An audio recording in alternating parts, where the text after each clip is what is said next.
करने के लिए मैं खड़ा हुआ हूं। माननीय अधिष्ठाता महोदय, यह विधानसभा जब से चली, इस विधानसभा में लोग जिस तरह से राम के आदर्शों के बहाने आरएसएस के एजेंडे को लागू कराना चाहते हैं, जो विधानसभा गांव, गरीब, किसान, नौजवान के सम्मान के लिए बनाई गई, जहां पर नौजवानों के सम्मान की चर्चा होनी चाहिए, बड़ी चालाकी से कुछ चंद्र सरकार के लोग आरएसएस के एजेंडे को जिस तरह से लागू कराना चाहते हैं, बहुत ही दुखद है। मैं माननीय अधिष्ठाता महोदय, सत्ता पक्ष में बैठे कुछ हमारे सबरी परिवार के लोग भी हैं, जिन्हें याद दिलाना चाहता हूं, किसी देश के अंदर बाबा साहब डॉक्टर अंबेडकर जैसे लोगों को शिक्षा नहीं ग्रहण करने दिया गया और गंदा पानी पीने के लिए मजबूर किया गया। ये वही देश है जहां पर बाबा साहब डॉक्टर अंबेडकर ने मेहनत करके सबरी की संतानों को सम्मान दिलाने का प्रयास किया था।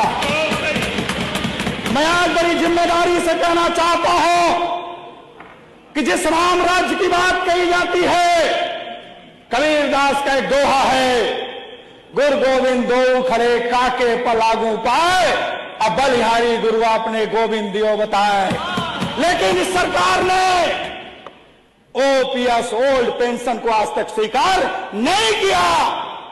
जिस गुरुओं को के माध्यम से हमें ज्ञान हासिल होता है, वो सड़कों पर लाठियां खा रहे हैं, संघर्ष कर रहे हैं, लेकिन आज तक सरकार को उसका ध्यान नहीं आया। हम जब शिक्षा मित्रों का सवाल उठाते हैं तो सरकार कहती है कि इसमें माननीय न्यायालय का आदेश है। मैं सवाल करना चाहता हूं अधिष्ठाता महोदय, आपके माध्यम से सरकार का, कि न्यायालय ने कभी मानदेय बढ़ाने से इनको नहीं रोका है। अगर ये चाहें तो इस बजट में इंतजाम कर सकते हैं शिक्षा मित्रों को मानदेय बढ़ाने का, लेकिन उस पर इन्होंने कोई विचार नहीं किया। ये जाति जनगणना पर विजट क्यों नहीं देना चाहते?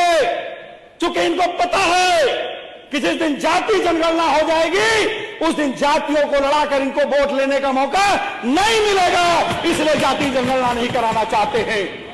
मैं आपके माध्यम से मांग करता हूं कि अगर आप चाहते हो समतामूलक समाज बने, आप चाहते हो कि संविधान को लागू करने वाला प्रदेश बने, आप चाहते हो कि इस देश के अंदर संवैधानिक व्यवस्था लागू हो, तो आपको जाति जनगणना करा करके संख्या के आधार पर सभी समाज का हिस्सा उनको बराबर दे देना चाहिए। वही असली रामराज और असली समाजवाद है।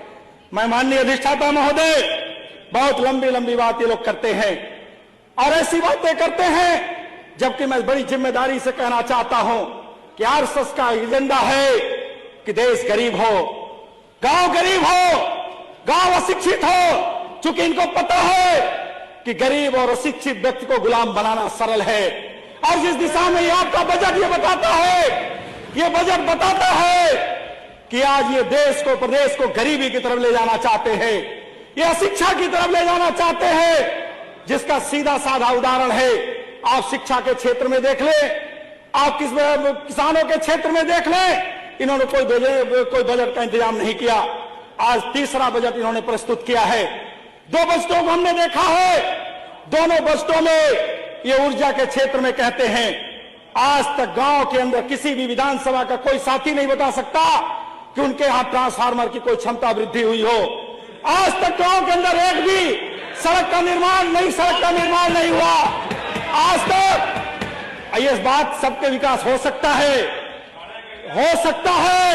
कि आपको अलग से बजट मिलता हो, लेकिन हम सभी जितने विपक्ष के साथी हैं, अगर आप कहते हो सबका साथ सबका विकास, तो हमारे भी क्षेत्र का विकास होना चाहिए। अगर आप इस बात की चर्चा करते हो, मैं माननीय अधिष्ठाता महोदय, मैं चूंकि समय कम है, इसलिए मैं अपने क्षेत्र की तरफ आपको ले चलना चाहता हूं। ये 2025 के कुंभ की बात करते हैं, मैं आपको बताना चाहता हूं 2012 का कुंभ आदरणीय अखिलेश जी की सरकार में हमारे नेता की सरकार में हुआ था। अब बड़ी जिम्मेदारी के साथ कहना चाहता हूं कि जो काम उन्होंने इस्लामाबाद जनपद के अंदर कराया। इस सरकार ने केवल कुंभ के नाम पर बजट का बंदरबांट किया, आज तक कोई काम कराने का काम प्रयागराज में नहीं किया। मैं अधिष्ठाता महोदय, मैं कहना चाहता हूं, जब हम विधानसभा के अंदर खड़े होते थे घटना याद आती है, जब 27% रिजर्वेशन की बात होती है, जब मंडल की बात होती है, तब इनकी तरफ से कमंडल की बात शुरू कर दी जाती है, क्योंकि इनको मंडल को दबाने का प्रयास किया जाता है। याद करते हुए नेताजी को श्रद्धांजलि देना चाहता हूं कि नेताजी ने उत्तर प्रदेश के अंदर सिर्फ 27% आरक्षण नौकरियों में नहीं दिया, बल्कि शिक्षा संस्थानों में लागू करके गांव के अंदर नौजवानों के अंदर शिक्षा में ताकत लाने का काम किया था।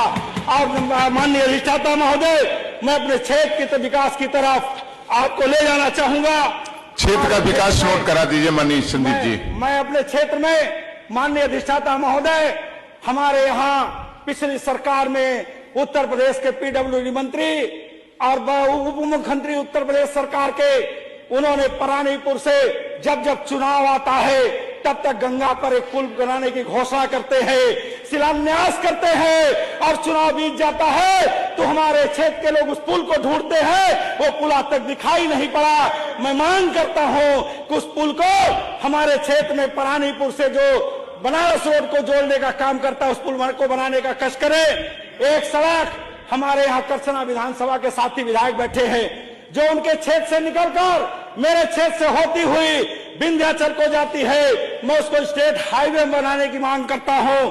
इतना ही नहीं, हमारे क्षेत्र के अंदर तमाम धार्मिक स्थल हैं, मैं आपसे मांग करता हूं कि उनको धार्मिक स्थलों को पर्यटक स्थल में चयनित करके उनका विकास करने का काम करे। मैं आपके माध्यम से एक बात कहते हुए मैं अपनी बात खत्म करूंगा। ये जो आरएसएस की मंशा है देश को गरीब बनाने की, आरएसएस को मंशा